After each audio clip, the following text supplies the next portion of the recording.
Hello everyone, I am Colonel Shantanu Roy from Fearless Leaders. Like I had said that I will be speaking on the various wars that have taken place between our country and our not so friendly neighbors. Today, ladies and gentlemen, I will be speaking on the 1965 Second Kashmir War. The genesis of the war again is territorial dispute and also the bone of contention, which is Kashmir. The basic reason for this war has been the skirmishes in Jammu and Kashmir, also a territorial dispute at Rann of Kutch. This war basically saw amassing of troops and tanks to such an extent that only the 2001 and 2 OP PARAKRAM can be compared with it. There was a standoff of the tanks and also our troops along the international border and line of control. This war also saw the largest number of tanks and tank battles that took place. The Air Force was also used effectively by both the sides, and there were a lot of dogfights and air warfare that took place. And when the ceasefire was called and a truce reached, which was the Tashkent Agreement, both the sides claimed damages and claimed victories.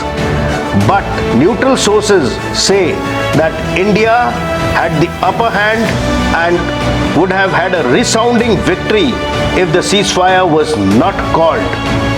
The main reasons behind this battle was Operation Gibraltar, where insurgents and militants were pushed into Kashmir. The skirmishes at Rann of Kutch, where about 900 square kilometers was given to Pakistan against their claim of 9,100 square kilometers. Also, Pakistan received $700 million worth of aid or military aid from US, and then the debacle of the Indo-Pak 1962 war. These 3-4 reasons made Pakistan very confident, and General Ayub Khan thought that this was the right time to hit the nail, and he thought that Pakistan was very militarily strong and would just roll across India and take over Kashmir and also parts of Rann of Kutch. But he was proved wrong. Internationally, this war was seen in the greater context of the Cold War. And at that point of time, both the nations had a geographical shift towards America and Britain, because they had just got out of the British Raj and they had just gained their independence. It was just about 20 years for the happening. And during this war, both Pakistan and India accepted that US and the UK would help, but then they just turned a blind eye and looked the other side, and no aid or any encouragement to the nations were given. This caused both the countries to have a distrust towards the US and also to the UK, and this distrust still carries on. And this was the time when both the countries aligned themselves towards Russia and China, though international pressure did not allow China to take part or assist Pakistan during the war, and also Russia to quite an extent restrained itself. And this was a war which both the nations fought themselves. It was a 17-day war, and minded Pakistani were economically shattered. The India also had economic problems, but not to that extent as Pakistan. Now I will just give you a little prologue to the 1965 war.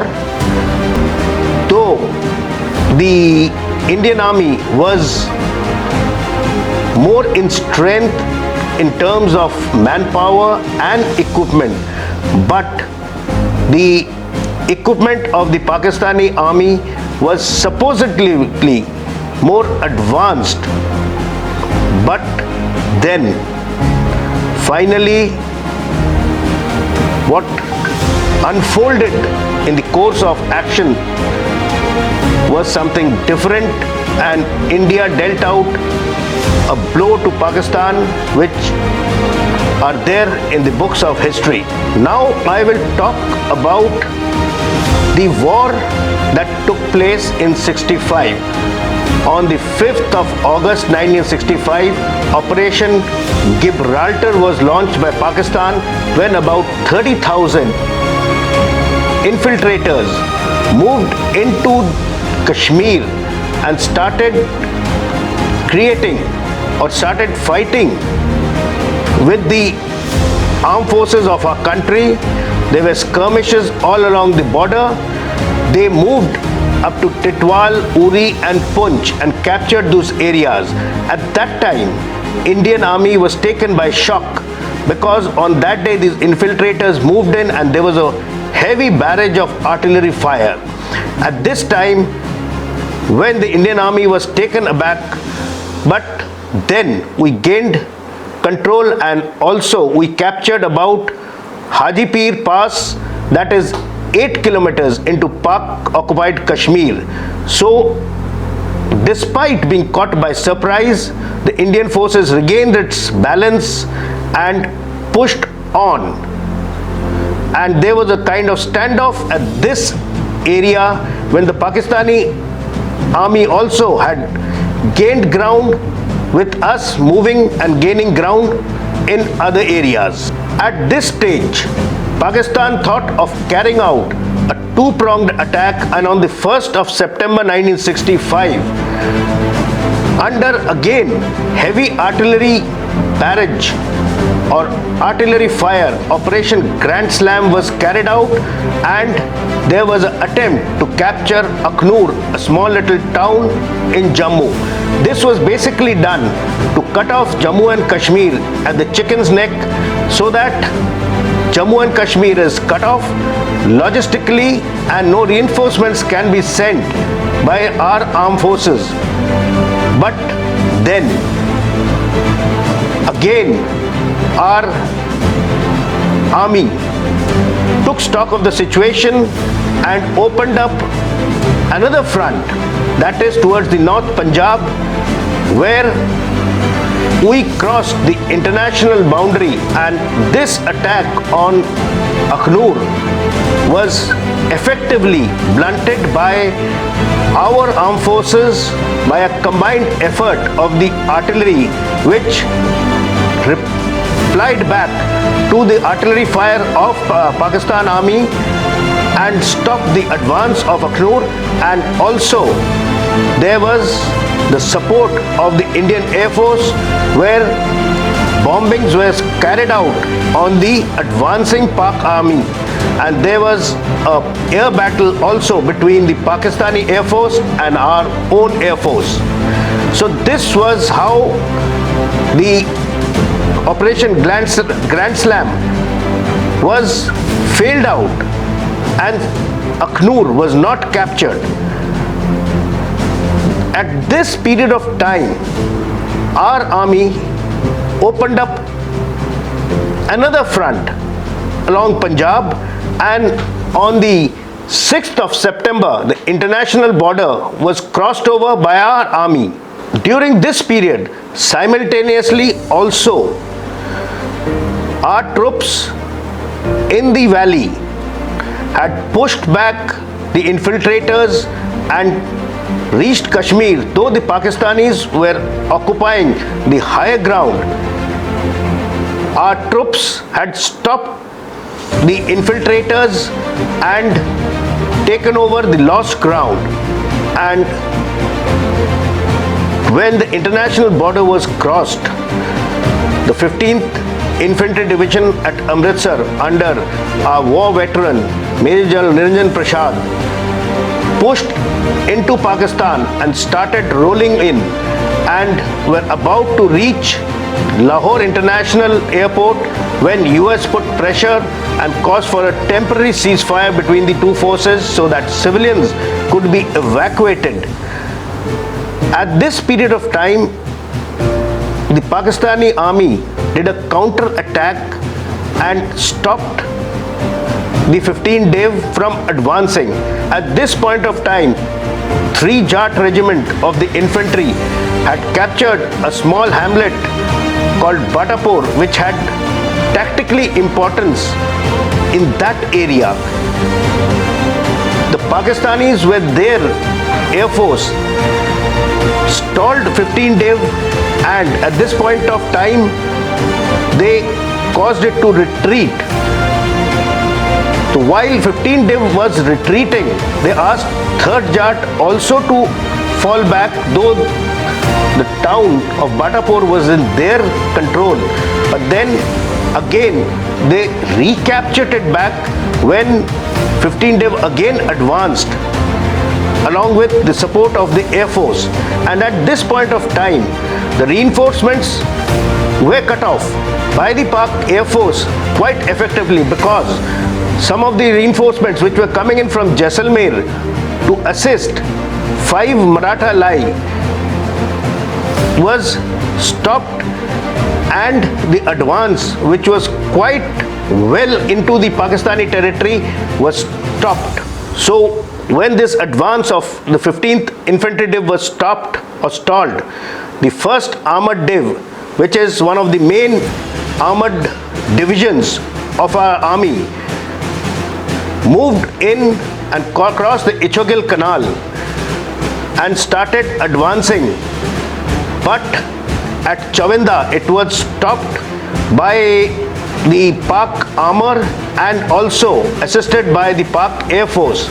So at Chavinda, the 1st Armored Div was stopped, and Pakistanis claimed about loss of 100 Indian tanks, but which is not true, because the casualties was much lesser.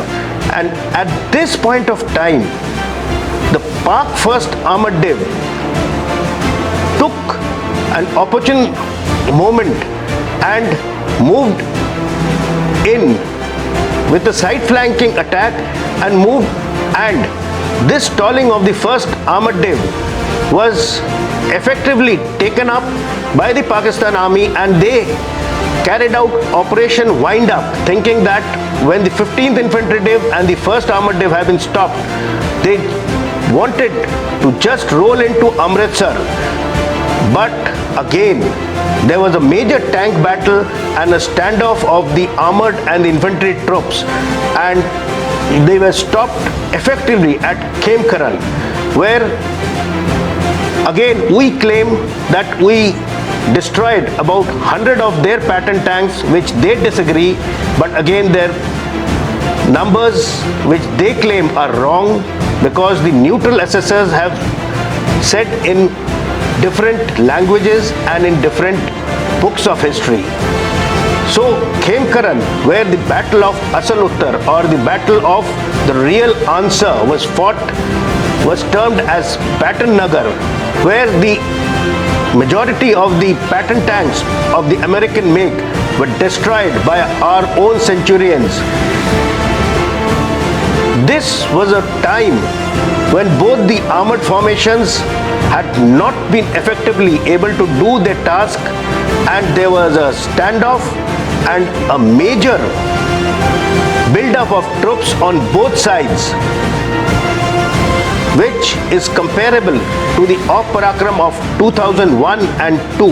The Pakistanis carried on their skirmishing activities in Rajasthan by the locals called the Hoors, who kept on attacking the Indian outposts while the standoff was carried on.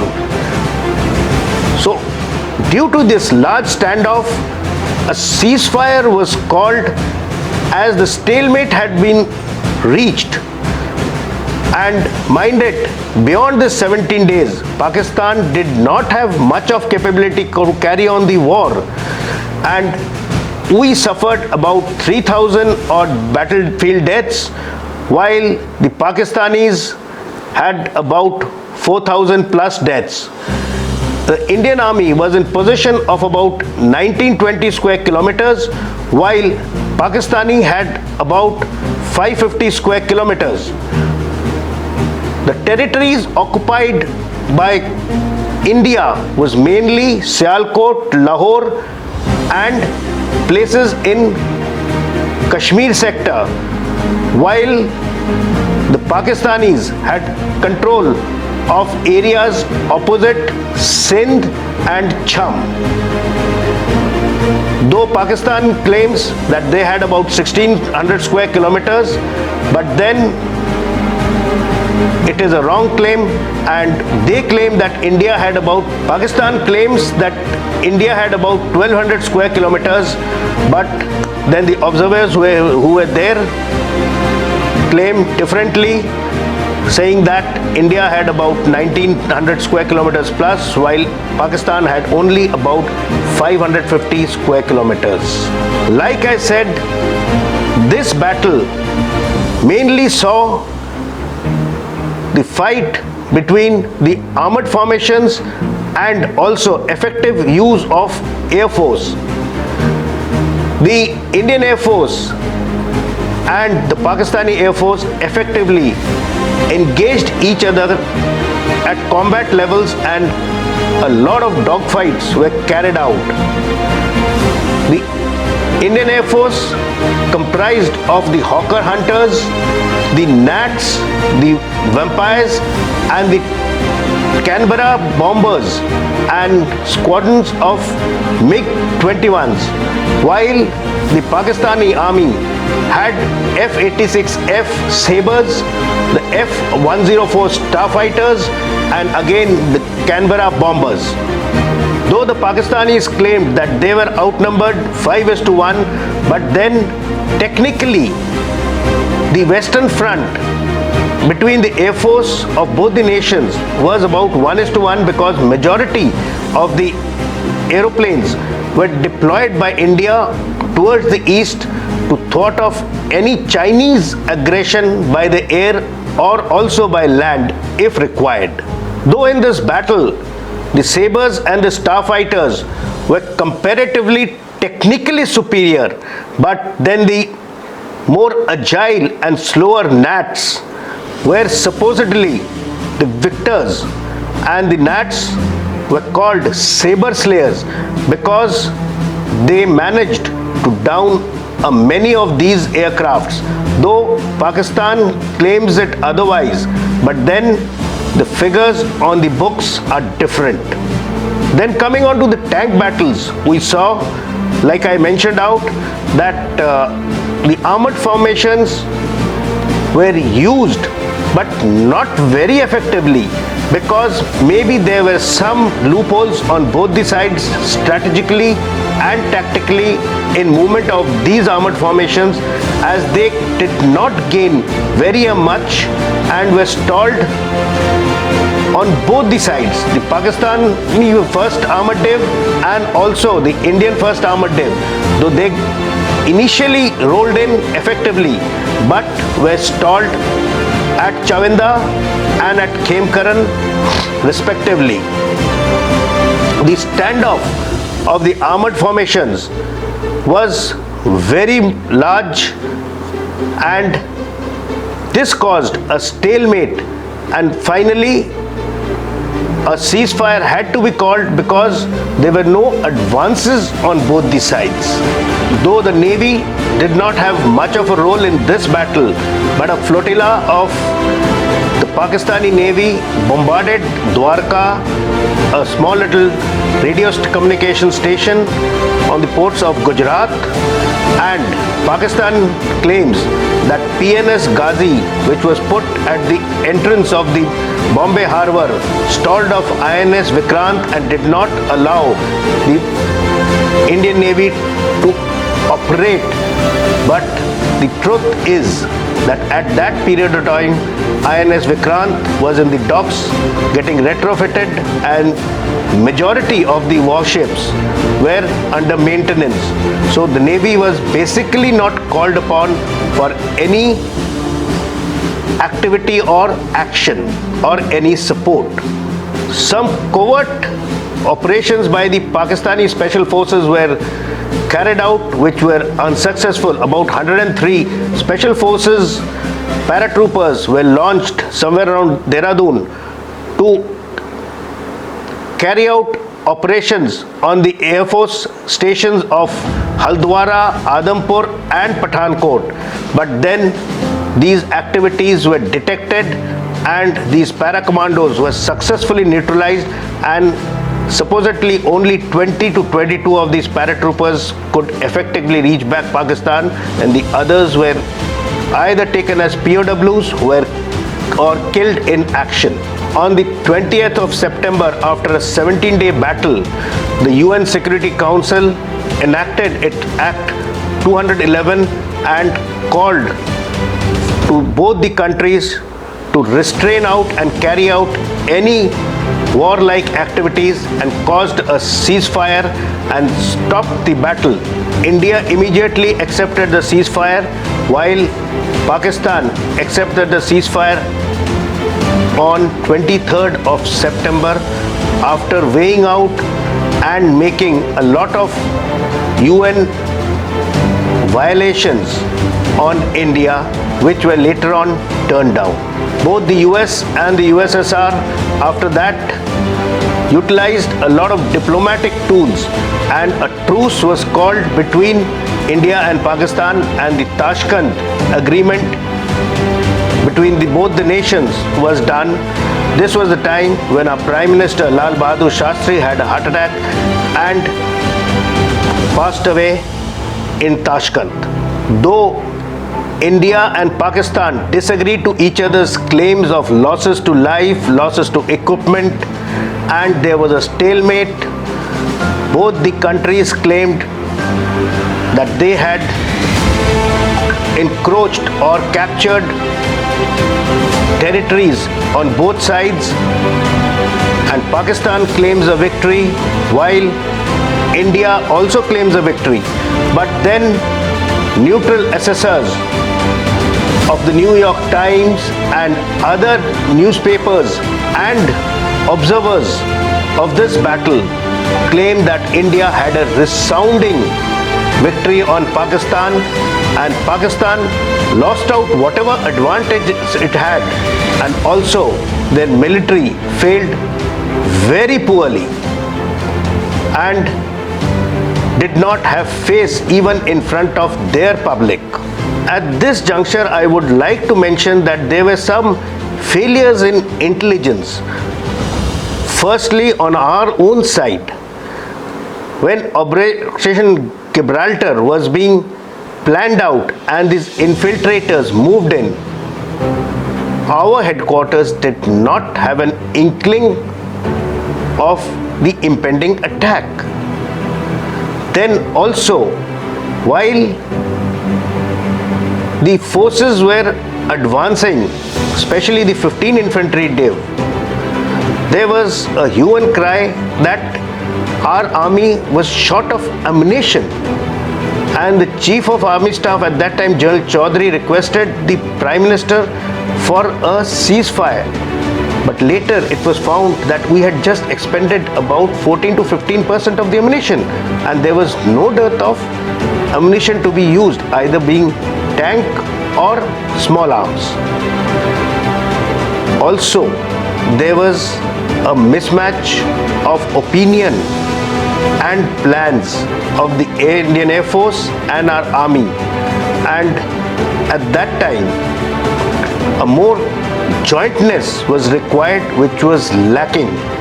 The Air Force calls that the Army's plans were of high-headedness and they did not want to divulge their plans, so full support could not be given to the advancing forces on the ground. The Pakistani miscalculations were that General Ayub thought that he will firstly just roll into India and overrun all the Indian forces, which was totally wrong because he overestimated his armed forces and underestimated the Indian Army and the Indian Air Force. And he was effectively stopped, and then the image of the Pakistani army to their citizens was that they were winning the battle while they were just getting stalled at Akhnur in Kashmir and also had a devastating loss at Khemkaran. So all this was later seen by the Pakistanis as a misleading information by their president of that time. And when their first armored day was moving in, he changed General Akhtar Khan and replaced him with General Yahya Khan. This was basically a 24 hours lull in the battle, which our armed forces took on very effectively and stalled their activities and crushed them very effectively.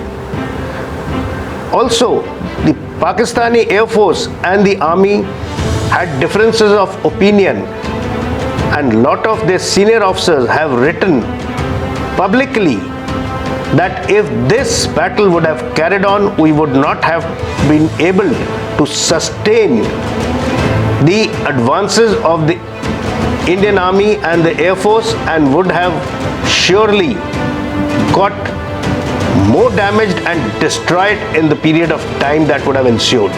After the battle was over, I would like to mention that during this period of time, none of the nations came out or helped any of both the countries militarily, like the US and the UK backed out and did not give any kind of help, instead put embargo on military aid, which created a distrust by both the nations, and this has caused an alignment of Pak towards China and India towards Russia.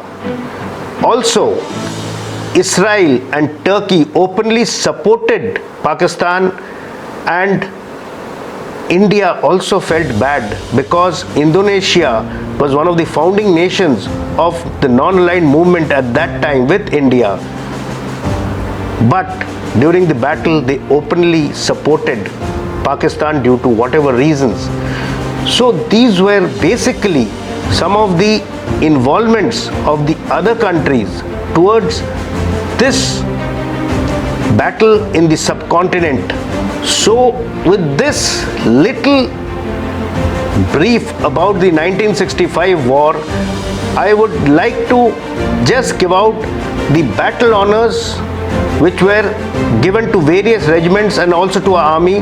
Was at Jammu and Kashmir, the Theatre Honor, Punjab Theatre Honor, the Rajasthan 1965 Theatre Honor, at Asal Uttar, Burki, Dograi, Hajipir, Kalidhar, Op Hill and Philora.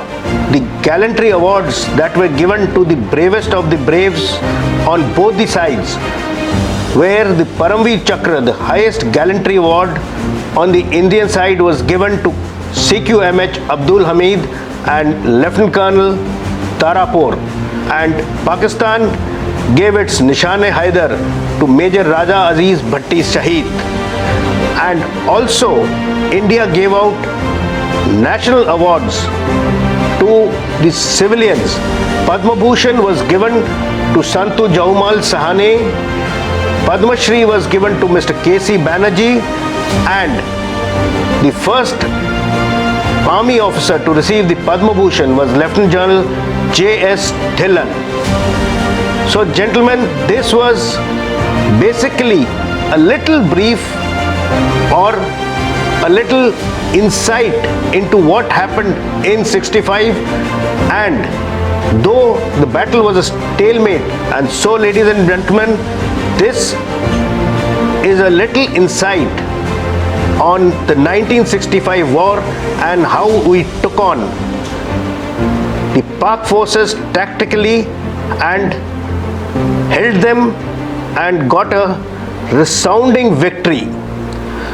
So please follow us and listen to us on this channel to know more about the other wars that have ensued between India and Pakistan and also with China. Jai Hind.